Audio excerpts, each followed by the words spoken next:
যারা দীর্ঘদিন ধরে হস্তমৈথুন করছেন বা মাস্টারবেশন করছেন বা যাদের দ্রুত বীর্যপাত হয় বা যারা হস্তমৈথুন করার ফলে আপনাদের রগগুলো একেবারে কি নিস্তেজ হয়ে গেছে, আপনার পেনিস আর দাঁড়ায় না, পেনিস একেবারে শীতলতা হয়ে চলে গেছে।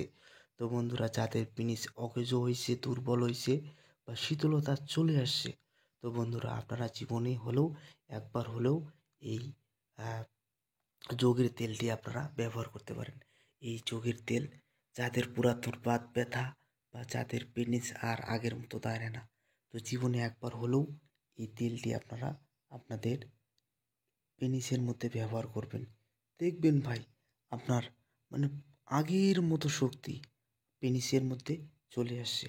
তো আপনাদের যাদের যোগের তেলের প্রয়োজন আছে বা প্রয়োজন হবে, আপনারা অবশ্যই এই তেলটি কি অরিজিনাল যে তেল যারা মারে তাদের কাছে তেলটি নিয়ে আপনারা আপনাদের পেনিসে ব্যবহার করবেন। দেখবেন আপনার পেনিসের মধ্যে অবশ্যই একটা ভালো শক্তি আসবে। কিন্তু ভাই, শুধু পেনিসে তেল মাখলে হবে না, পেনিসে তেলও মাখাইতে হবে, প্লাস আপনার কিছু ভালো খাওয়াও খাইতে হবে, যেমন ডিম, দুধ, কলা এগুলোও খাইতে হবে। তো যাদের এই তেলের প্রয়োজন আছে, তো অবশ্যই আপনারা কমেন্ট বক্সে বা স্ক্রিনে দেওয়া নাম্বারে কল করবেন।